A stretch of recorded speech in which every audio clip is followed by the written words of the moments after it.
প্রথম প্রশ্ন, শেখ, রান্না করার সময় বিসমিল্লাহ না বললে সেই রান্না এবং খাবারে কি শয়তান শরীক হয়? দ্বিতীয় প্রশ্ন, জোহরের কাজা নামাজ পড়ার সহজ ও সঠিক নিয়ম কি?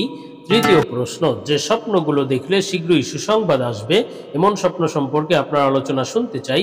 চতুর্থ প্রশ্ন, নারী বা পুরুষ যৌন চাহিদা পূরণ করার জন্য খেলনা পুতুল বা কৃত্রিম লিঙ্গ ব্যবহার করা কি জায়েজ? পঞ্চম প্রশ্ন, একা একা ফরজ নামাজ পড়া যাবে কিনা? আসসালামু আলাইকুম ওয়া রাহমাতুল্লাহি ওয়া বারাকাতুহু। আলহামদুলিল্লাহি ওয়াহদা ওয়াসসালাতু ওয়াসসালামু আলা মান লা নাবিয়্যা বা'দা। প্রিয় দর্শক, অত্যন্ত গুরুত্বপূর্ণ অনেক প্রশ্ন আমরা আপনাদের কাছ থেকে পেয়েছি। আজকের এই ভিডিওতে তন্মধ্য থেকে উল্লেখিত নির্বাচিত গুরুত্বপূর্ণ ৫টি প্রশ্নের জবাব নিয়ে বিস্তারিত আলোচনা করবে ইনশাআল্লাহ। সুতরাং মনোযোগ সহকারে ভিডিওটি শেষ পর্যন্ত দেখবেন। আর আপনার কোনো প্রশ্ন থাকলে অবশ্যই কমেন্টে লিখে যান, আমরা পরবর্তী ভিডিওতে জবাব দেওয়ার চেষ্টা করব ইনশাআল্লাহ। তো আমরা সরাসরি প্রশ্নের জবাবে চলে যাই। একটি প্রশ্ন ছিল, নারী বা পুরুষ যৌন চাহিদা পূরণ করার জন্য খেলনা পুতুল বা কৃত্রিম লিঙ্গ ব্যবহার করা কি জায়েজ? দেখুন, আল্লাহ সুবহানাহু ওয়া তাআলা মানুষকে সৃষ্টি করে বিভিন্ন হাজত দিয়েছেন এবং হাজত পূরণের জন্য দুটি পদ্ধতি দিয়েছেন। একটি হলো বৈধ আর একটি হলো অবৈধ, একটি হালাল আর একটি হারাম। যেমন মানুষের টাকার একটি প্রয়োজন আছে এবং সেই প্রয়োজন পূরণের জন্য দুটি পদ্ধতি। একটি হলো হারাম পদ্ধতি, চুরি ডাকাতি ছিনতাই এই সমস্তের মাধ্যমে টাকা ইনকাম করা, এটি হারাম পদ্ধতি। আর একটি হলো হালাল পদ্ধতি, সেটি হলো চাকরি বাকরি করা, পরিশ্রম করা, কাজবাজ করে টাকা ইনকাম করা। তেমনিভাবে মানুষের শারীরিক চাহিদা আল্লাহ দিয়ে দিয়েছেন, যৌন চাহিদা দিয়ে দিয়েছেন। এই চাহিদা পূর্ণ করার জন্য আল্লাহ দুটি পদ্ধতি দিয়েছেন, একটি হলো হালাল আর একটি হলো হারাম। হালাল পদ্ধতি হলো দুটি, এই দুটি ছাড়া বাকি সব পদ্ধতি হারাম। দুটি হালাল পদ্ধতি সে সম্পর্কে আল্লাহ তাআলা কোরআনুল কারীমের মধ্যে বলেছেন, ইল্লা আলা আজওয়াজিহিম আও মা মালাকাত আইমানুহুম ফাইন্নাহুম গায়রু মালুমিন। অর্থাৎ দুটি হালাল পদ্ধতি শারীরিক চাহিদা পূরণের জন্য। একটি হলো আলা আজওয়াজিহিম, স্বামী স্ত্রী, স্ত্রী স্বামীর মাধ্যমে, স্বামী স্ত্রীর মাধ্যমে বৈবাহিক জীবন যাপন করবে, একে অপরের মাধ্যমে নিজের শারীরিক চাহিদা, জৈবিক চাহিদা পূর্ণ করতে পারবে। এটা আল্লাহ হালাল করে দিয়েছেন, বৈধ করে দিয়েছেন। আরেকটি হালাল পদ্ধতি হলো আওমা মালাকাত আইমানুহুম, অর্থাৎ কৃতদাসী, দাসীর সাথে তার মনিব এই নিজের চাহিদা পূর্ণ করা এবং জৈবিক চাহিদা পূর্ণ করা আল্লাহ বৈধ করে দিয়েছেন। দাসী তার মালিকের সাথে, মালিক তার দাসীর সাথে শারীরিক সম্পর্ক করতে পারবে, এটা বৈধ করে দেওয়া হয়েছে।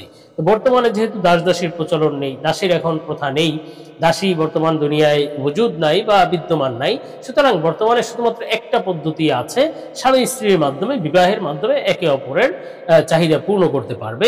এছাড়া অন্য যে কোনো পদ্ধতি হারাম।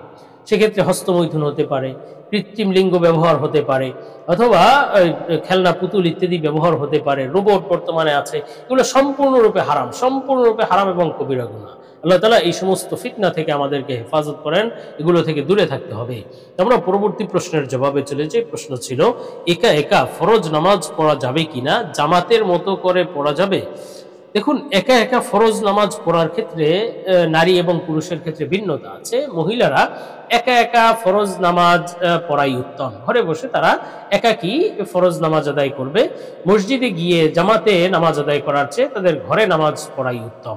সেক্ষেত্রে তারা ঘরে যদি জামাত হয়, কখনো জামাতের ব্যবস্থা হয়, পুরুষরা যদি থাকে এবং পুরুষরা যদি মহিলাদেরকে নিয়ে জামাত করে, এভাবে যদি ঘরে পর্দাপোশীদের সাথে ব্যবস্থা থাকে, অথবা যদি মসজিদেই এরকম কোনো নিরাপত্তার সাথে এবং পর্দাপোশীদের সাথে এমন ব্যবস্থা থাকে এবং তাদের যাতায়াত কোনো ফিতনার বিষয় না হয়, পরিপূর্ণ পর্দা এবং নিরাপত্তা যদি নিশ্চিত হয়, তাহলে তারা মসজিদেও যেতে পারে। কিন্তু বর্তমানে যেহেতু ওই পরিবেশ নাই, সুতরাং বর্তমানে মহিলারা ঘরে বসেই নামাজ আদায় করবে, ফরজ নামাজ হোক বা যে কোনো নামাজ। কিন্তু পুরুষদের জন্য মসজিদে গিয়ে জামাতের সাথে ফরজ নামাজগুলো আদায় করা চাই, এটি অত্যন্ত গুরুত্বপূর্ণ, ওয়াজিব বলা হয়েছে জামাতের সাথে নামাজ আদায় করাকে।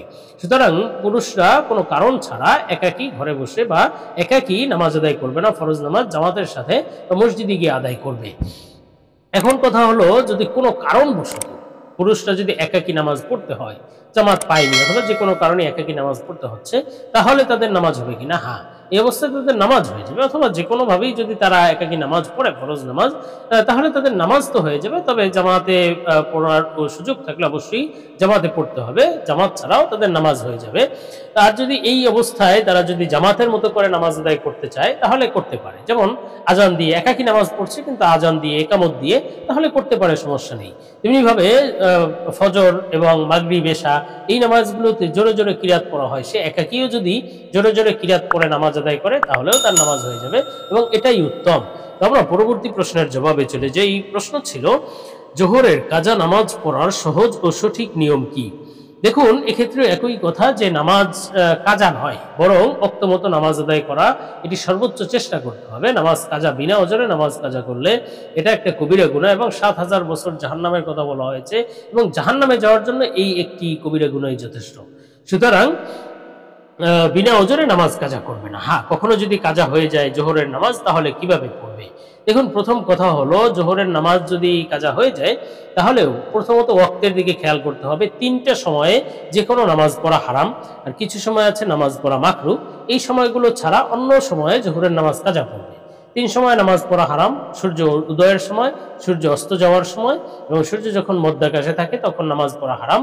আর মাকরুহ কিছু সময় আছে, যেমন ফজরের পরে, সূর্য উদয়ের পরে ১৫ থেকে ২০ মিনিট পর্যন্ত যে কোনো নামাজ পড়া মাকরুহ, এবং সূর্য অস্ত যাওয়ার আগে থেকে ১৫ থেকে ২০ মিনিট পর্যন্ত যে কোনো নামাজ পড়া মাকরুহ। তো এই সময়গুলো বাদ দিয়ে কাজা নামাজ, জোহরের কাজা নামাজ অন্য যে কোনো সময় তা পড়তে পারে। আর জোহরের কাজা নামাজ পড়ার ক্ষেত্রে প্রথমত যেই ওক্তমতো নামাজ পড়লে যেভাবে আদায় করতো ওভাবেই কাজা নামাজ পড়তে হবে। ৪ রাকাত নামাজ পড়বে, প্রথম ২ রাকাতে সূরা ফাতিহার সাথে আরেকটি করে সূরা মিলাবে, এবং তৃতীয় আর চতুর্থ রাকাতে সূরা ফাতিহার সাথে অন্য কোনো সূরা মিলাবে না, শুধু সূরা ফাতিহা পড়বে।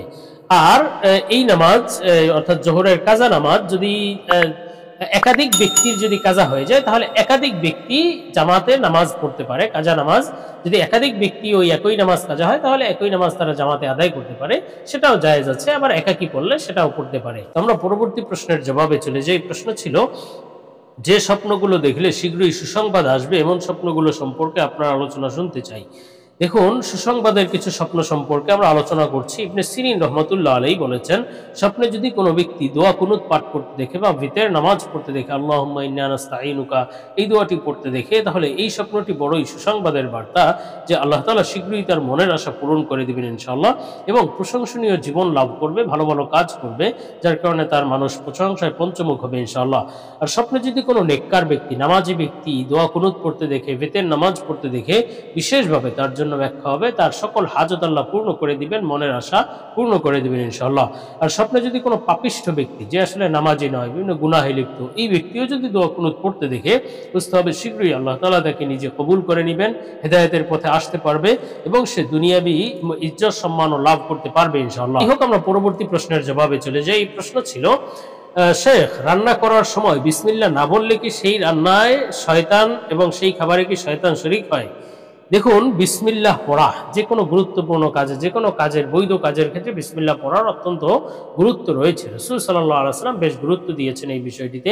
কুল্লু শাইইন যিবালিন লাম ইউবদা বিবিসমিল্লাহি ফাহুয়া আবতার ফাহুয়া আখতা, এমন বর্ণনা রয়েছে। সুতরাং যেই সমস্ত কাজ গুরুত্বপূর্ণ, সেই সমস্ত কাজে যদি বিসমিল্লাহ না পড়া হয়, আল্লাহর নাম উচ্চারণ না করা হয়, তাহলে সেই কাজকে অসম্পূর্ণ অথবা বরকতহীন বলা হয়েছে। সুতরাং যে কোনো কাজে, রান্না হোক, খাওয়া দাওয়া হোক, যে কোনো কাজেই বিসমিল্লাহ পড়া যায়।